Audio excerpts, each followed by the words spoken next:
My name is Judy Birdie. I'm president of Roseville Island Historical Society. And I've lived on Roseville Island for only 39 and a half years. They drive me all the way from the rocks, get off the boat, here. So, how many of you have been to Roseville Island? We expect your visits. Okay, and the island is 2 miles long, 800 feet wide, and 14,000 people live there today. 14,500, but about 14,000. And Roseville Island has a many history. The farm, which was the Blackwell family, owned the island, and they came in the 1690s. They owned it, they lived in Queens. They took their rowboat and came over to the island as their summer home. And the Blackwell family decided to use it for a quarry, for orchards, for waterfowl and farming. And unfortunately, they had financial difficulties around the time of the American Revolution, and they tried to sell the island, and they could never sell it. And they even put an ad in the paper and said the island was for sale, and listed everything that was on the island, including the fact that it was fully manured and fully fenced. So it used to have a lot of animals there. And eventually the city of New York bought the island in the 1820s for a big $32,000. And why would the city of New York buy an island which was about 3 miles from whatever the city of New York was, probably into Canal Street in those days? Why would they buy an island in the East River 3 miles away? Who would they put there? Right, prisoners. Socially undesirables, as we call them. So we became the home of the lunatic asylum, the almshouse, the penitentiary, and various hospitals and other facilities. And from the 1830s to the early part of the 20th century, that's what was on Roosevelt's Island. In those days, it was called Blackwell's Island. Until 1921, it was Blackwell's Island, named after the Blackwell family. But because we had the penitentiary and the asylums and the different institutions there, it had such a bad reputation that they changed the name in 1921 to Welfare Island, which in 1921 was a fine name, no problem. So that name stayed until 1973 when the island was being redeveloped. And it didn't seem like a good ad logo. Your home on Welfare Island. As well, and Governor Nelson Rockefeller and John Lindsay had developed this great island and home on Welfare Island. So it was renamed in honor of Franklin Delano Roosevelt. And that's when the first proposal for a permanent park in honor of President Roosevelt was decided on. It did take, as Gina said, only 39 years to build the park. Took a little bit. But anyhow, so in the 1920s, 30s, 40s, we had all these institutions on the island. And the island then was part of the city of New York. It was part of municipal institutions. And if you were a petty criminal and you were sentenced to a few days, you would go to the workhouse. One of our famous inmates was Miss Mae West. In 1927, she was from a show called Sex. And it was raided by the police commissioner. But they made the police stay through the entire show to make sure it was. Yeah. So she was sentenced to 10 days in the women's workhouse. And she was sentenced from the Jefferson Market Courthouse, which is still there as a library. And that was where she was sentenced, and she was sent off to Blackwell's Island, which was then become Welfare Island, for 10 days. She complained that the muslin underwear was not as nice as her silk undergarments. But she ended up having to, every afternoon, the warden would take her for a ride around the island. It was 2 miles long, 800 feet wide. It goes from 46th to 86th Street. So Miss Mae West was one of our prisoners, only for 10 days. And also we had a Boss Tweed. He was in our penitentiary. He was there for a year. But from the pictures I see, I have a feeling he was living in the warden's house and not really in the penitentiary. And we had, our penitentiary was infamous for the bad conditions there. And it was run by two gangs. The Italian gang ran one half, and the Irish gang ran the other half.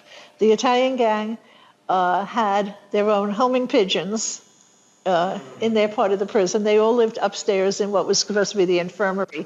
Now, why would someone need homing pigeons in a penitentiary? Drugs. FedEx for drugs, yeah. Come on. There was no tram. You needed to get the drugs there.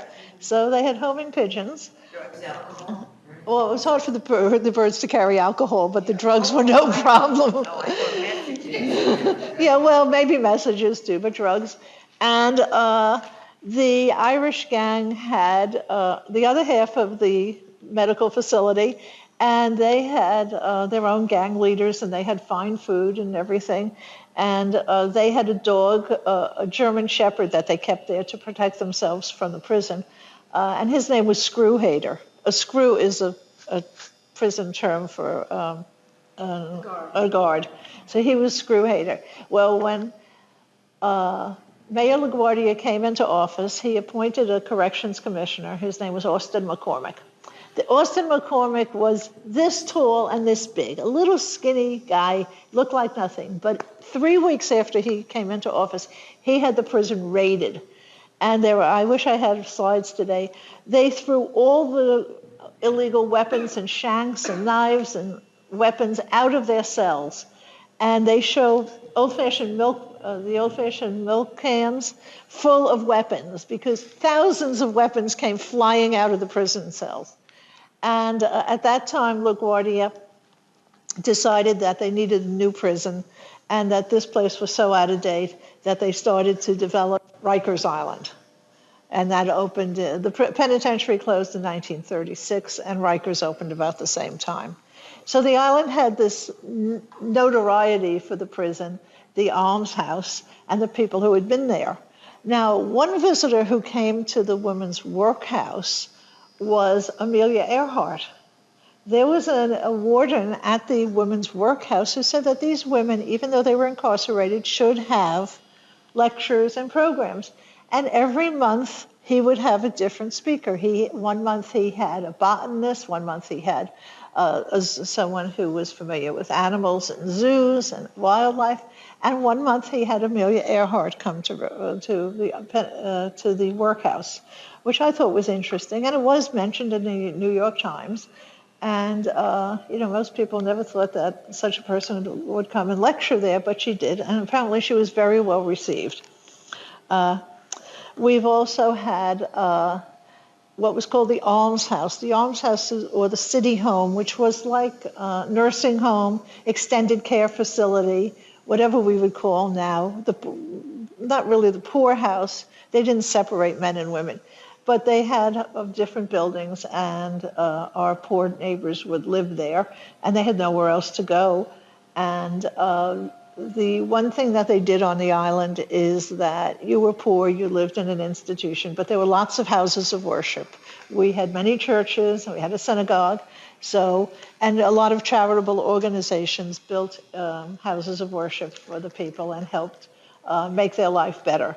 But it was far from idyllic, but it was as good as it could be in the 1920s, 30s, and 40s.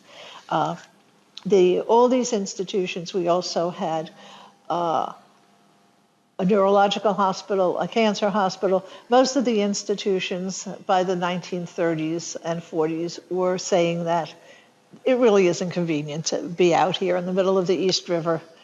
You could only get there by ferry boat, or you could get there by trolley car over the Queensboro Bridge and take an elevator down onto the island. And it just wasn't convenient, and very difficult for staffs and people who work there. So Metropolitan Hospital, which was at the north end of the island, was relocated to 97th Street and First Avenue. And City Hospital, which is at the south end of the island, was relocated to Elmhurst, Queens. And so if you came to the island in the 1950s, it was pretty much closed up aside from two remaining hospitals, Bird Escola and Goldwater. In 1969, Mayor Lindsay said, we have a 147-acre island in the middle of the river and no money. And Governor Rockefeller said, I have the New York State Urban Development Corporation, and we will lease the island from you for 99 years. So in December of 1969, the city signed an agreement with the state that they would take over the island for 99 years, which meant that everything on the island then belonged to the state except the footprint of the two existing hospitals, Goldwater and Kohler, North End and South End. So starting in 1970, 71, there was construction started on the first 2,000 units of housing. There were 4 housing developments, and also all the infrastructure for all the buildings, a parking garage, supermarket, paving the streets, putting in all new systems there. And the island was built over the course of 5 years, during which time the federal government stopped funding a lot of the things, and the Housing and Urban Development funds ran out. And after President Johnson left, and after a few years, different presidents, the island was finally finished, but financially broke because the funnel of money had just dried up. But luckily in 1975, the island opened, the community opened, and in 1976, they realized, oh, we have no subway. Oh, well, we're building the subway, So they developed a cable car, the Roosevelt Island Tram, which opened on May 17th, 1976. It just had its 40th anniversary, and it was our means of transportation, which was absolutely wonderful. It's really good to take a cable car to go to work. And How much is the cable car? MetroCard. Sorry? MetroCard. Just use your MetroCard. And we didn't get the subway until 1989. So that was 14 years of a growing community of about 5,000, 6,000 people, and no subway system. And it finally opened, very slowly, but it did finally open in 1989.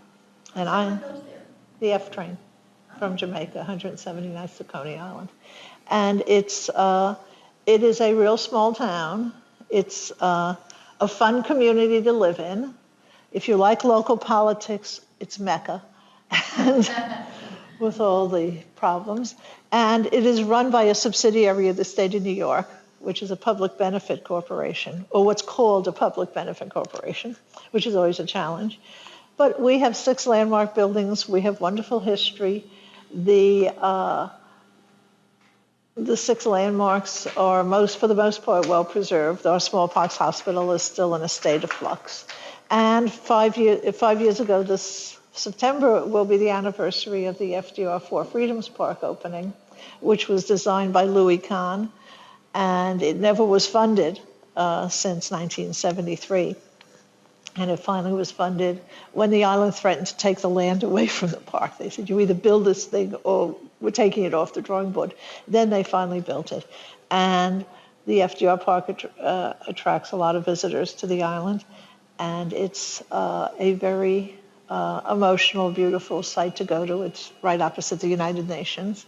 And the Historical Society maintains an enormous archives of island history. Anything you want to know about the island, we'll find out, or we'll try to find out. And it's a definite, different kind of feel. The minute you get off the tram, it's you're at home, you're relaxing. Let your breathe out, relax. And in general, it's also 5 degrees cooler in the summer and about 10 degrees colder in the winter. So you have to be prepared for that. Enough of me talking. Ask me your questions. Tell me your stories. What is your interest in Roosevelt Island? So I have 2 questions. Sure. Okay.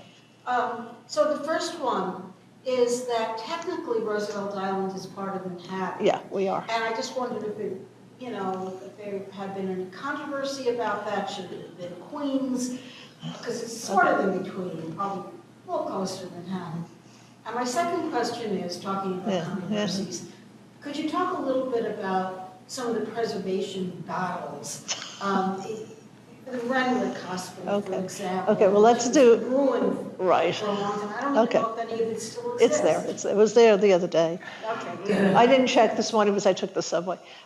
So on and off, I was following, Okay, so, well, first of all, we are legally Manhattan. We have always been Manhattan. We're legally Manhattan. We have always had, when I moved there, it was 212 telephone and a 688 Murray Hill 8 phone. I was definitely Manhattan. My zip code is 10044. Politically, we are the Upper East Side. Carolyn Maloney is our Congress rep. Serrano is our state senator. Rebecca Seawright is our assemblywoman. Ben Kalos is our city council person. So we're definitely Manhattan. We've always, and we sort of like it. And Queens looks at us, and the only reason we have communications with Queens is our bridge goes to Queens, vehicles, and secondly is that fire department is from Queens, and if you get arrested on Roosevelt Island, you will be taken to the precinct in Queens, but they will then send you to Manhattan because you're legally being arrested in Manhattan. But there's no ground way to get you to Manhattan, so police will then take you to the 19th precinct in Manhattan. So, preservation battles, there are lots of them. Octagon, which was a lunatic asylum, was abandoned. It was the asylum, then it was Metropolitan Hospital. It was a ruin for many years. Eventually, it was restored. It's been restored into an apartment house, and it is on the National Register. The original part is absolutely perfect. And the way it works, it's a city-state landmark, and it's completely respected. Our lighthouse is a landmark. Our Chapel of the Good Shepherd is a landmark. The chapel has a new roof. A lot of repairs have been made. It's in good condition. Blackwell Farmhouse is my continual nemesis because the house was repaired many times, but it has not fully been repaired on the interior. And we have been fighting with the state for the last 7 or 8 years to finally do the work. And it's one of these quagmires of state and government bureaucracy that you get the money from the state, you get the money from the city, then they have to agree to spend the money and how it's going to be spent. And so this has been an ongoing trauma for me, for the Historical Society, and for my members.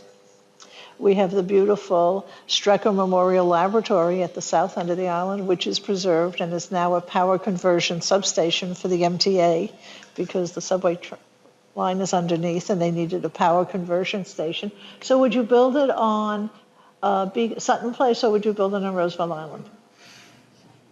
They built it on Roosevelt Island. Luckily, they had to restore the building, which was a landmark. So the interior is a power conversion station, but the exterior is a beautifully restored landmark. Beautiful. And the James Renwick Smallpox Hospital at the south end, it's just a wonderful building that's in very bad condition. It's been stabilized a few times, but no one has ever been able to find a cohesive use for it because it's in a park and it's a landmark and it's adjacent to the FDR Memorial. But Simeon, do you know a donor with about $50 million who's interested? Oh, yeah, totally. Oh, I keep them locked in my basement. In a dark, cold basement in Brooklyn? Dark, cold basement in Brooklyn. So that Lotion, make sure they're allowed to sell.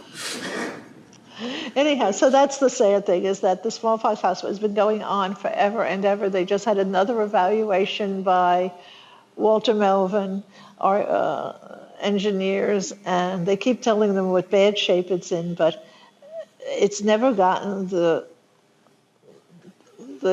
consensus of what exactly to do with it. What's the name of The Smallpox Hospital. Smallpox, the disease. Smallpox Yeah, it is not the Renwick Rune. There is no such thing as the Renwick Rune. It's the Smallpox Hospital. Judy, who owns that? RIAC, Yeah, okay. Roosevelt Island Operating Corporation. And they are appointed by the governor. The president is appointed by the governor. They have a board, and it's not exactly a fast-thinking progressive organization, shall we say. They are administrators that come and go. They're appointed. The staff is continually changing, and very little, there's almost no corporate knowledge of the island or the history or anything. So you keep getting a new person in every few years to run the place, and they know nothing about it. So that's why they need a historical society. So we keep their feet to the fire. Yes. So at the smallpox hospital, I guess, they've looked at adaptive Sure, right. Sure. reuse, very nice.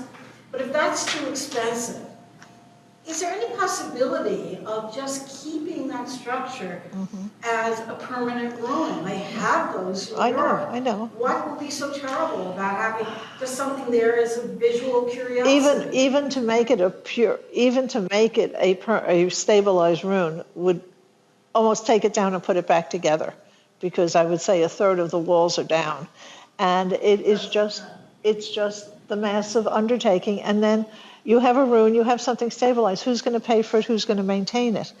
And you can ask Gina, who spoke this morning, what it's like to deal with Roosevelt Island about maintaining things. It's very difficult. You don't have the kind of small town community where the mayor and everyone is really involved in something. You have people that come and go, and they give you lip service. So, other questions? More? Yes. Having lived there for Right. 2 years, Uh-huh. and having my former life in tourism, can you tell me a little bit about and I used to get inquiries, I heard there's this island, there's a trail that comes there, Yeah. should I go there? I'm like, yeah, sure, go ahead. Yeah. What would your perfect tourist do when they come Well, to? okay. Since we run a visitor center, which is in a trolley kiosk, I'll give you my card. That'd be a restored trolley kiosk. A restored trolley kiosk, which was at the Brooklyn Children's Museum. And we passed them around. And we read about it, this building. We read about the building. That there were 5 trolleys, kiosks, and the trolleys would leave from 59th Street and 2nd Avenue and go over the bridge to go to Queens. But they would stop mid-bridge and people would get off and take an elevator down to the island. And they would use the kiosk. There were 5 to different lines, but they were abandoned in the 1950s. This one was moved to the Brooklyn Children's Museum as their entrance. They didn't want it anymore in 2003. And nothing's better than reading about something in the New York Times. Okay, so that was Friday. Sunday, my friend and I go off to Brooklyn and say, look at the museum, nice. Look at the kiosk, we'll take it. 4 years later, we had it moved to Roosevelt Island, and it is a visitor center. And it's open today from 12 to 5. And people come in, they get off the tram, we're right there. Many people like to go to the FDR Memorial because it's very close by. 10-minute walk, they go to the FDR, they come back, they can walk up Main Street. We have a sports bar, a pizzeria, Japanese restaurant right by the subway station, and most importantly, a Starbucks. Starbucks. They're desperate. Oh, absolutely. The day Duane Reade opened was 1 year, and the year before Starbucks had opened, we knew we were in the real world. Yes. No Duane Reade, no Starbucks. There was no reason to live there. So you can walk by the Blackwell House. You can walk by Chapel of the Good Shepherd. You can take the bus up Main Street to visit the Octagon, which has a little art gallery in it. And at the very northern tip of the island is a lighthouse. And the bus is free, and the tram is a Metro card. And lots of people come from Manhattan because they have kids, and there are lots of playgrounds and just places to run around and play. It's a lighthouse operation. Now, I think it has a 40-watt bulb in it. It doesn't operate. It's in a pretty park. And the seagulls love the park, and the Canada geese love the rest of the island. But it's just a lovely place to go. When people come, they picnic, they barbecue by Octagon. There are a lot of barbecues in Lighthouse Park in the summer. It's just relaxing. And there's a public library. There's lots of performances. We have a theater. We have synagogue. We have church. There are lots of things to do. It's concerts. There's lots of activities. And you can be as social as you want, or you can be as, hermit-like as you want. But we get an average of 50,000, 60,000 visitors a year, just coming in the visitor center. And we're only open limited hours, and the FDR Memorial attracts a lot of people. And it's really amazing because people walk in. One man walked in and said, my father was born on this island. His father was the physician in the penitentiary. And he gave us his whole family picture album of his father's childhood on the island.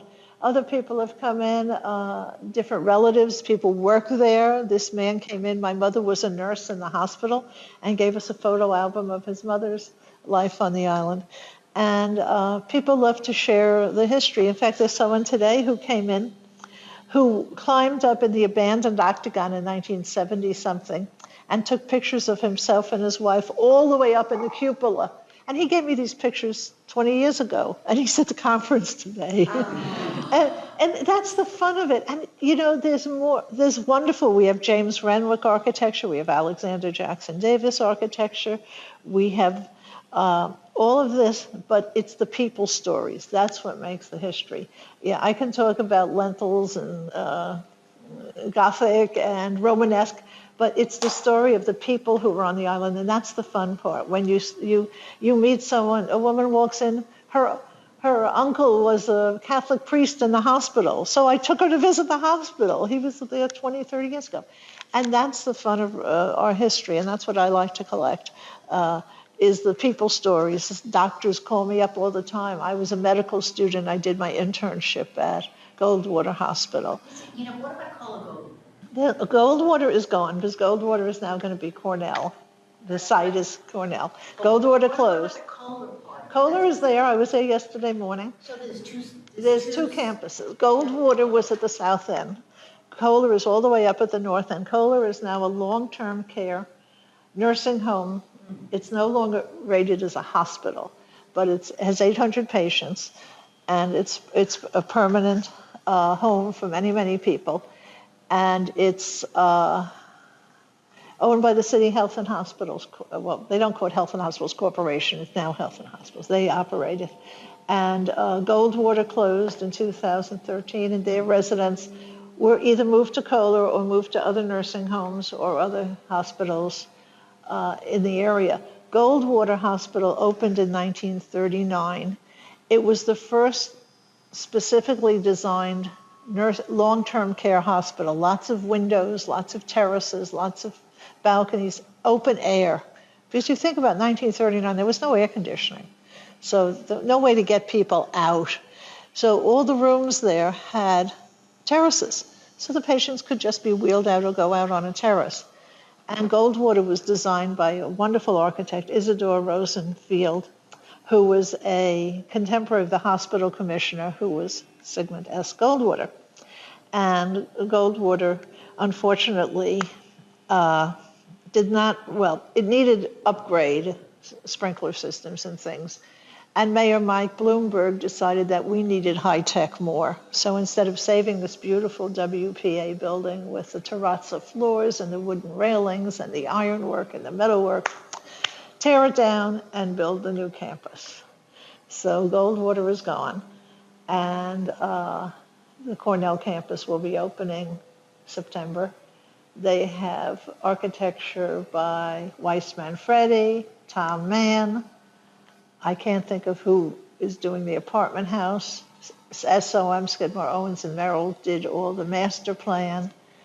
And Sitescape or something is doing the landscaping. So we have been under construction for about 4 years now, 3-4 years now on the island.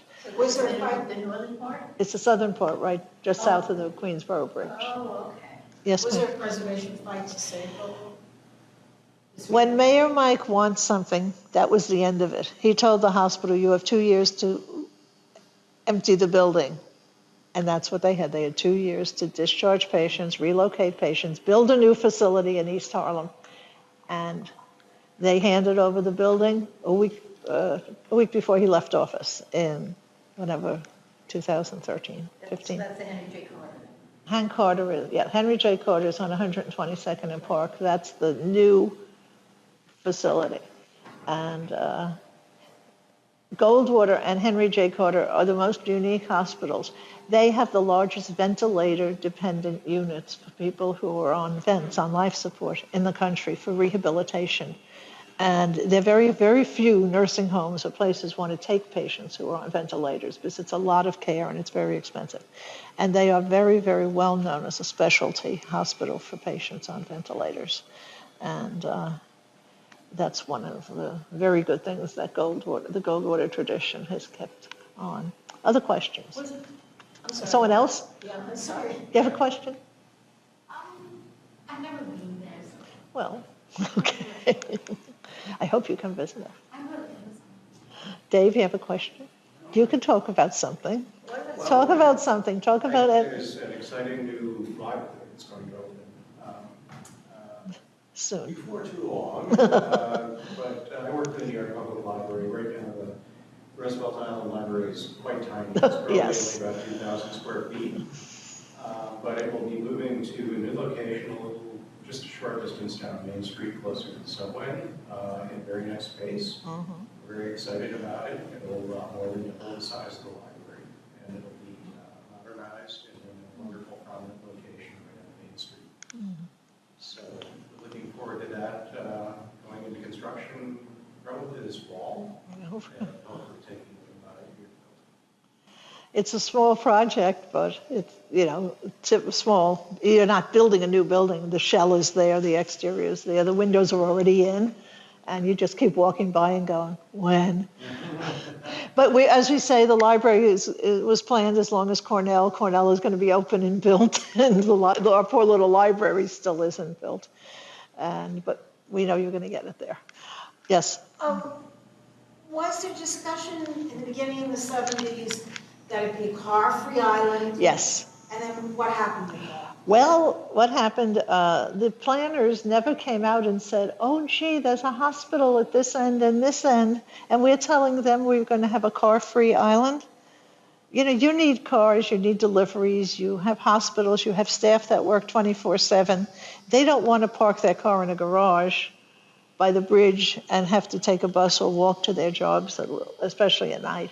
So, and also, car-free sounds really good, but it doesn't really work in New York City because Roosevelt Island has one street, Main Street, and it's 2 lanes, at the best 2.5 lanes, and only one side has some parking.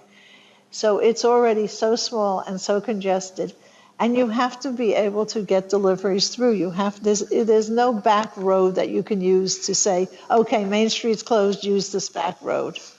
Was the car-free ever instituted and then No, ended, or is no. this The minute something- the hospital unions found out about it, that was the end of the car-free island. Yeah, they said it was like no. It sounded great, utopian, but it just didn't work. I guess all the schooling is done on the Upper East Side. No. We have PSIS 217. Originally, we had 5 little schools, and they were divided by grades, and it was not very practical because we didn't have a gym, we didn't have an auditorium, we didn't have a real lunchroom, but we had 5 small schools. So those schools were then closed by the Board of Education. One large school was built, and the small buildings were taken over by a special ed school, and one of the buildings, half of it is now going to be our library. So, but it was this dream of having, well, you only have kids in this building, this building, this building, but it just didn't work. In the 70s, they were thinking of all this open schooling and things. And unfortunately, you still need a big school building. So we have a big school building now. And that So works what grade better. does it go to? 8th. After 8th, we deport them. K to 8 or Pre-K to 8. Pre-K to 8? Yeah, we joke we deport them after 8th grade. It's like, go to high school somewhere else. Yeah. I was wondering if you could speak to Hillary coming today. Did she choose, did Roosevelt Island people reach out to her? She's very good friends with Congresswoman Carolyn Maloney, Okay. and one of her head fundraisers, I know that. And the FDR Four Freedoms Park, I presume, donated the space for her announcement in May of 2015. And Would they charge normally for? yeah, they would charge for a private wedding or something like that. But I have a picture of Hillary. She's about as big as a polka dot in blue. I mean, how did the island handle? We had no that? problem because the Secret Service and the federal government handles everything. And also, the FDR Park's at the end of the island, so it's completely separated. They had their event. It was at the South End. And Hillary came by car and went on the back road all the way down. She never set foot on anything other than the FDR Park. You know, it was one of these operations that all I know is that we all had to go through, you know, the security, and that was all federal security people set up there. And, you know, they do the whole thing. I mean, FDR, no one has any say. I mean, it's the federal government comes in and does everything. And it was a very nice day. Just imagine that the tram was The tram was fine. completely backed up. No, it works fine. People take the subway, take the tram. You know, we have the 4th of July at the south end of the island. We get 4,000 people. We just handle it. After 30-some years, you're sort of used to crowd control. The tram, until the tram got the Metro card, its ridership was down because the subway was there. The minute the tram got the Metro card, its ridership went tripled because people could use the Metro card and transfer. And so that makes commuting very, very easy on the island. Any other? Yes, sir. Item. Do you have issues with our plans for flooding? Whose are? Yes, because, You guys talk about from a preservation perspective. well, I have problems with building a berm around the hospital at the north end. They either want to build a 5, 6, or 10-foot wall around the building, which is a little weird, and just building this berm or extending the park. No one has really thought anything through. I know they've done some borings and some a geologist came to visit me, that's how I know. But I mean, no one has come up with a plan that seems to make any kind of sense at this point. You know, it's a work in progress. Is that in response to issues that are flooding that have come up already, or Yeah. concerns about? Well, Kohler Hospital at the north end was completely flooded out in Hurricane Sandy. They had like a 9-foot wave of water that wiped out their entire basement. They were shelter in place, and then they evacuated some patients. And they were completely wiped out for ages. I mean, they came back on temporary fuel, temporary everything. And to this day, they still haven't restored they're redesigning their auditorium. But Kohler Hospital is at ground level. Goldwater, which was demolished, was about 10 feet high, and they had no problem at all. And our apartment buildings had no problem, but only the very northern tip of the island is at lower sea level. And The intention is to keep the hospital low and just try to protect it. yeah, at this point, yes. It's not functioning. It's functioning. Kohler is absolutely functioning. It was functioning yesterday morning when I was the host, when I was the master of ceremonies at their breakfast. It was there 24 hours ago. Yeah, Kohler. No, it is functioning. It's long-term care and nursing home. And you must remember, we have a lot of people in the city that other nursing homes and other hospitals will not take. They're uninsured. They may not be Americans. Many people have problems. They may have social problems. No one wants these people. They have to be taken care of someplace. And Kohler has a very fine reputation of being able to handle a lot of these people. And many of them are challenges. Not everyone there is the perfect patient, but there are many people who are just nice nursing home patients. But they do have a population that's challenging. But you can't just throw people out in the street. And Kohler takes care. 800. 800. It's more than it had in years. Because the city is so financially strapped that if you're in Bellevue or an acute care hospital, Kings County, Bellevue, Metropolitan, those are acute care hospitals, surgery, stuff like that, they have to get you out. It costs them too much to keep you there with all the nursing care and medicine and stuff you need. But if you're semi-recovered and have nowhere to go and you need care, then you go to a place like Kohler or nursing home to take care of you. The hitch is that private nursing homes won't take you if you don't have funds. The city is a safety net, what they call safety net. And this is something people don't know. You should be so proud that we have this, that no one gets just thrown out. There's a safety net system in our hospital system. Even though you complain about shelters and this, we have a safety net for people. I have a case manager at one of the hospitals, so I know. Yeah. Where are you? In a city hospital? Yeah, Mount Sinai West. Okay, Mount Sinai, the old Roosevelt. The old rules. Come on, I have to keep my names up straight. So anyhow, so part of Roosevelt Island, the reason I ever went to Roosevelt Island, I was this dental assisting student in 1960, never mind, a long time ago. I worked in the clinic as part of my training. I had visited people there who lived in iron lungs in 1960s. Three of them are still my neighbors. These people have lived on artificial ventilation for over 40 years. Three of them I met they were teenagers at Goldwater Hospital in the ventilator unit with lots of people in iron lungs. Ask your parents about polio, if you don't know what polio was. They were kept alive in a place like Goldwater or Kohler.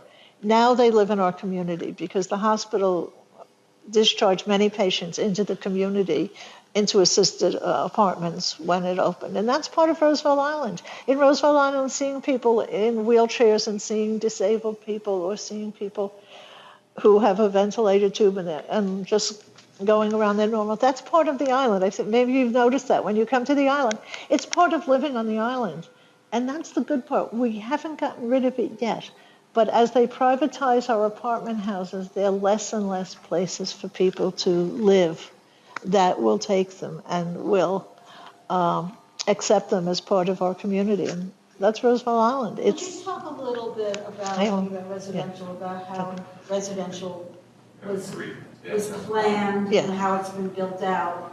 What were the goals initially, how have they changed? What'd you think? So we have like 3 minutes. Oh, But, I mean, you know, Okay. Takes so long. Okay, Roosevelt Island was sort of utopian. It was going to be lower and middle income, lower, middle, upper middle income apartments. There were 4 developments: Eastwood, Westview, Island House, and Rivercross. WIRE, Westview, Island House, Rivercross, Eastwood. So one building, Eastwood, which is where your side of the street, the library is, it was all middle income, lower middle income apartments that were subsidized by the federal government when they were built. To live there, you had to earn within a certain amount of money to have an affordable apartment. Across the street, there were Mitchell-Lama buildings, which were state-subsidized buildings. And they were also middle income, upper middle income rental buildings. And you had to also meet the income and family guidelines. You know, you have a girl and a boy, and mom and dad, you get 3 bedrooms. You have 2 girls, you only get 2 bedrooms. You have to share. They were not big into gender. Just 2 girls get 1 room, 2 boys get 1 room, 1 of each, you get 2 bedrooms. That was it. Anyhow, and then there was Rivercross, which was a Mitchell-Lama affordable income co-op. All of these buildings were fine. They were full. They were waiting lists. Until about 10, 12 years ago, the first building, Eastwood, which was the largest building, went private. The owners only had 20 years to keep the building subsidized and get federal and state subsidies. So the minute they could get out of the plan, the last day Governor Pataki was in office, he let them get out of the plan, the buildings went market rate. So if a senior citizen moves out of her little apartment that she paid $400 a month for because that was her Social Security and her income and what she could afford, it immediately went to market rate and they were renting it for $2,000 a month. And the same thing with the other buildings. But one of the others, both are now going co-op, so people rented the apartments, they bought them at an insider price when the building converted to co-op, and now the apartments that are empty are being renovated and being sold for $500,000, $700, $800 million rents. So it's changing the dynamic of the island. Our school will not qualify for as many subsidy programs because the kids' families have more money. We won't have as many free programs because, you know, the demographics say that, oh, well, these families all earn a good money. Their kids, they can afford to pay for after school. They can afford to pay for this. And it's also, one thing it's done is that we had a lot of big apartments, 3 and 4 bedroom apartments. Families can't afford them. You can't get mom and dad and the 2 kids to pay $4,000 a month rent.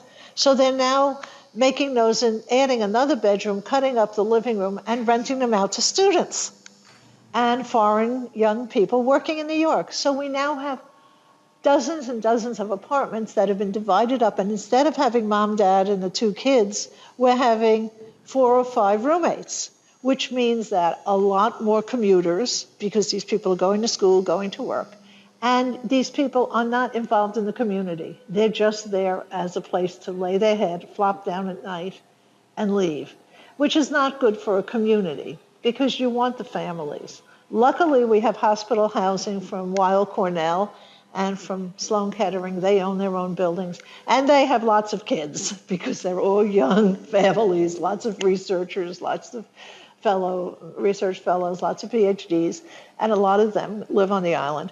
But in general, we are losing our old-fashioned family base because it's unaffordable for families because people can't pay these rents. But they're allowed to just divide up like that? Yeah, well, we don't know if they're allowed to, but they do. There's really no, in terms of that close watch supervision. No, the landlord just wants to rent the apartment. He doesn't, Yeah. It's like Las Vegas. What happens here stays here. Yeah. What happens in your apartment stays in your apartment. I don't Judy, know. I may have missed something. You said 10 years ago was when you saw the first big conversion of one building. Right. But what's the status now? Is there any affordable left? Is it There's majority market rate or what's going on? its majority is market rate. The new buildings have a few affordable apartments, but they're so few it's not mentionable. And then there's one building that has 200 units of affordable in Manhattan Park, but other than that, we don't.